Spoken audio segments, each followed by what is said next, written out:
अर्थसंकल्पीय अधिवेशनाचा आजचा चौथा दिवस आहे आणि सर काय सांगाल तुम्ही विधानभवनाच्या परिसरामध्ये अशा प्रकारच्या फुलांचे गुच्छ घेऊन आलात, काय एकूणच सांगा?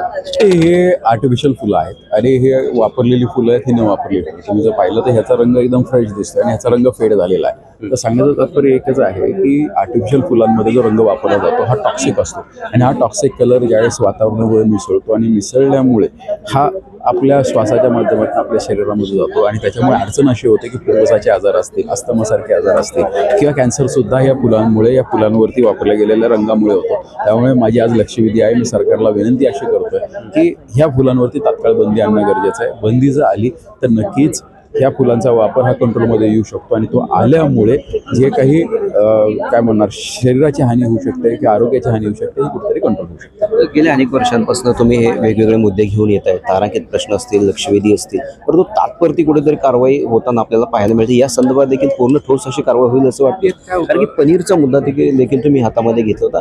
कारवाई सुरुवातीच्या काळामध्ये झाली होती, नंतर त्या कारवाया थंडावल्या गेल्या. या मुद्द्यामध्ये कसं सरकार बघेल असं?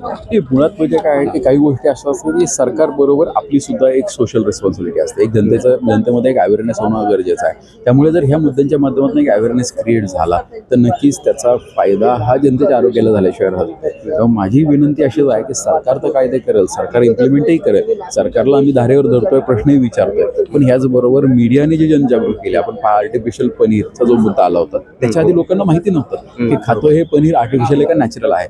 सांगण्याचं तात्पर्य एकच आहे की एक अवेअरनेस सुद्धाही महत्त्वाचा आहे. त्यामुळे अवेअरनेस जर जनतेमध्ये झाला तर त्याचा फायदा दूरगामी होतो आणि भविष्यामध्ये नक्कीच त्याचा फायदा हा सर्वसामान्य जनतेला झाल्याशिवाय राहणार नाही. त्यामुळे सरकारबरोबर तुमची आमची सुद्धा सोशल रिस्पॉन्सिबिलिटी आहे आणि त्याच्याकडे आपण सोशल रिस्पॉन्सिबिलिटीच्या माध्यमातून पाहणं गरजेचं आहे. एक महत्त्वाचा प्रश्न आहे, अर्थसंकल्पीय अधिवेशन सुरू आहे. सर्वच राज्यातल्या शेतकऱ्यांचं लक्ष या अधिवेशनाकडे लागून राहिलेलं आहे की त्यांना असं वाटतं की अधिवेशनामध्ये किमान पीक कर्ज माफी होईल असं वाटतं.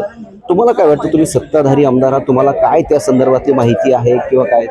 माझं तर मत असं आहे की शेतकऱ्यांची ही माफी करण्यापेक्षा त्यांच्या जे शेतमाल आहे आमचा त्याला हमी भाव मिळाला पाहिजे. तो मिळाला तर आम्हाला कोणाच्या मदतीची गरज नाही. मी सुद्धा एक शेतकरी आहे, त्यामुळे शेतकऱ्यांची मागणी हीच असते की तुम्ही कायम मदत देण्यापेक्षा एक काम आम्हाला कायम मदत देण्यापेक्षा एकदा आमच्या पिकाला जर तुम्ही हमी भाव दिला तर आम्ही यातनं पूर्णपणे बाहेर पडू शकतो. धन्यवाद तुम्ही आमची संवाद साधल्याबद्दल. हे होते विक्रम पाचपुते. मी गुणवंत दांगट, DRV न्यूज, मुंबई.